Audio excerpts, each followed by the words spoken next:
Kinonde na ng Bureau of Fisheries and Aquatic Resources o BFAR ang pinakahuling insidente ng pangharas ng China Coast Guard sa mga barko ng Pilipinas na nagsasagawa ng scientific mission sa Sandy Cay. Ayon sa BFAR, ito ang kauna-unang beses na ginamitan ng water cannon ang kanilang research vessels sa May Pag-asa Cay. Narito ang Agenda Weekend Report ni Ivy Reyes. Iniimbestigahan pa ng Bureau of Fisheries and Aquatic Resources o BFAR ang pag-sideswipe ng Chinese Coast Guard sa BFAR-owned boats sa Sandy Cay, West Philippine Sea noong May 21. Nagsasagawa lamang ng routine scientific research ang dalawang civilian vessel nang bombahin ito ng water cannon. Ito yung unang pagkakataon na naglabas tayo ng mga ebidensya kung sino talaga yung kumbaga provocative, ang gumawa ng provocative action sa mga ganitong pagkakataon. Kaya nga ito yung layunin natin na pagka may mga insidenteng ganon, ibinabahagi kaagad natin para makita ng mundo.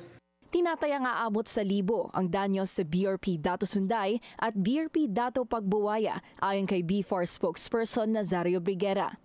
Mula Region 4B hanggang Region 3, malaki umanong kabawasan sa huli ng mga mangingisda ang patuloy na panghaharas ng China. Sila ang nag-sideswipe. So ibig sabihin sila ang lumapit, sila ang aktibong nagsagawa ng aksyon. Kasi yun ang mensahe natin.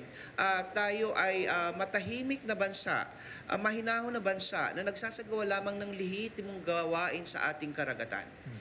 Samantala, tuloy ang civilian mission ng ating TO Coalition sa West Philippine Sea sa Lunes sa kabila ng insidenteng ito.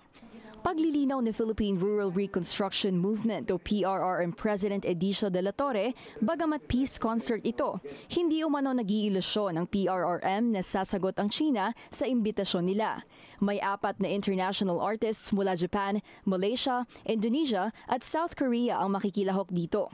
For security purposes, hindi muna inihayag sa media ang exact location ng konsyerto pero may mga naka-standby daw na personnel ng Philippine Coast Guard. Bilang kaalyadong political party ng PRRM, inihayag ng organisasyon ang plano ng Akbayan Party List na bumuo ng West Philippine Sea Block sa Lower House. Isa rin sa isinusulong ng Akbayan ang pag-commemorate sa July 12, 2016, ang araw kung kailan opisyal na nanalo ang Pilipinas sa 9-line claim ng China sa Permanent Court of Arbitration.